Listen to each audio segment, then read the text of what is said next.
आरक्षण को लेकर सुप्रीम कोर्ट लगातार फैसले देता रहा है। बहुत सालों से चल रहा है क्योंकि कानून के सवाल खड़े होते हैं।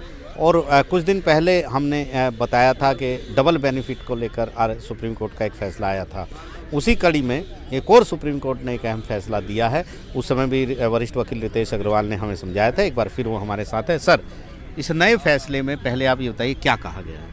इस नए फैसले में पुनः ये बात कही गई है कि जहाँ तक जनरल कैटेगरी के अंदर कोई सीट है और उस सीट में कोई मेरिटोरियस व्यक्ति cut off marks, general category का जो कट ऑफ मार्क्स है उस कट ऑफ मार्क्स से ज़्यादा नंबर लेकर रिजर्व कैटेगरी वाला व्यक्ति लेके आता है तो वो जनरल कैटेगरी के अंदर में शामिल माना जाएगा, न कि रिजर्व कैटेगरी के अंदर में। तो कुल मिलाकर हम आम लोगों को भाषा में समझे तो ये इस तरीके से है कि अगर किसी जगह कट ऑफ मार्क जो है वो रिजर्व कैटेगरी के लिए 60 है और सामान्य वर्ग के लिए वो 80 है जी, और कोई SC, ST या OBC वर्ग का व्यक्ति, रिजर्व कैटेगरी का व्यक्ति 80 से ज़्यादा मार्क्स ले आता है कट ऑफ, तो वो रिजर्व कैटेगरी में नहीं रहेगा बल्कि जनरल कैटेगरी में चलेगा। जी, वो जनरल कैटेगरी के अंदर जो सीट है उस सीट के अंदर वो भले ही रिजर्व कैटेगरी से ताल्लुक़ रखता है लेकिन वो जनरल कैटेगरी की सीट के अंदर में उसको शामिल किया जाएगा।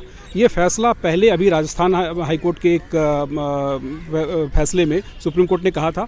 अभी एयरपोर्ट अथॉरिटी ऑफ इंडिया के एक दूसरे फैसले के अंदर सुप्रीम कोर्ट ने इस बात की फिर से व्याख्या की है और व्याख्या करते हुए सुप्रीम कोर्ट ने बार बार ये बात जो बार बार क्वेश्चंस उठते रहे हैं कि क्या सामान्य वर्ग के लिए जो सीटें आरक्षित हैं, जो सामान्य वर्ग के लिए जो सीटें हैं उसमें आरक्षित वर्ग वाले लोग आ सकते हैं कि नहीं आ सकते हैं, उसको फिर से सुप्रीम कोर्ट ने क्लेरिफाई किया है। और क्लेरिफाई करते समय सुप्रीम कोर्ट ने ये बात पुनः कहा है कि जो मेरिट है, जो किसी व्यक्ति का अगर उसका जो मेरिट पे जो उसकी जो क्वालिफिकेशन है वो हमेशा प्रिवेल करेगी, मेरिटोरियस व्यक्ति हमेशा ऊपर रहेगा अगर वो रिजर्व कैटेगरी का ही क्यों ना हो।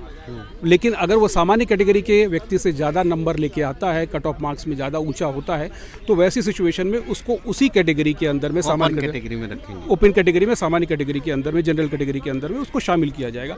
ये डबल बेनिफिट का आधार नहीं है जो सुप्रीम कोर्ट ने राजस्थान हाई कोर्ट के फैसले में कहा था। और अभी उसी बात को सुप्रीम कोर्ट ने अलग तरीके से व्याख्या की है और व्याख्या करते हुए कहा है। तो साफ तौर पर अगर हम आम लोगों को समझाना चाहें तो मामला ये है कि जो ओपन कैटेगरी है उसमें रिजर्व कैटेगरी का आदमी आ सकता है अगर उसके ओपन कैटेगरी से ज़्यादा मार्क हो। जी, सुप्रीम कोर्ट ने इस फैसले की व्याख्या करते समय जब सुप्रीम कोर्ट ने ऐसा कहा कि मुख्यतः क्या है, अब जैसे उसमें एक प्रश्न उठा था कि वास्तव में जब किसी प्रकार का रिजर्वेशन का प्रावधान किया गया है और जनरल कैटेगरी की सीटें हैं और रिजर्वेशन की भी पर्टिकुलर सीट्स हैं, तो ऐसी सिचुएशन में अगर number of seats particular category को दी गई है रिजर्व कैटेगरी को, तो क्या रिजर्व कैटेगरी वाले व्यक्ति जनरल कैटेगरी में आ सकते हैं? तो सुप्रीम कोर्ट ने कहा कि नहीं, व्यवस्था जो की गई है वो व्यवस्था प्रशासनिक कारणों से की गई है। जो नंबर ऑफ सीट्स बताई जाती है वो प्रशासनिक कारणों से उनके कैडर के लिए है और उनके कैडर में आगे उनके प्रमोशंस और उनसे चीज़ों से जुड़ी हुई है। तो ये जो व्यवस्था है ये व्यवस्था कैडर से जुड़ी हुई व्यवस्था है। ये इस व्यवस्था का इस बात से कोई लेना देना नहीं है कि वो व्यक्ति जनरल कैटेगरी के अंदर में अगर अच्छे मार्क्स लाता है तो वो जनरल कैटेगरी की श्रेणी में नहीं आएगा बल्कि रिजर्व कैटेगरी की श्रेणी में आएगा। तो सुप्रीम कोर्ट ने इसलिए पहली बार इस बात को बहुत विस्तार से व्याख्या की है और व्याख्या करके इस बात को कहा है कि नहीं।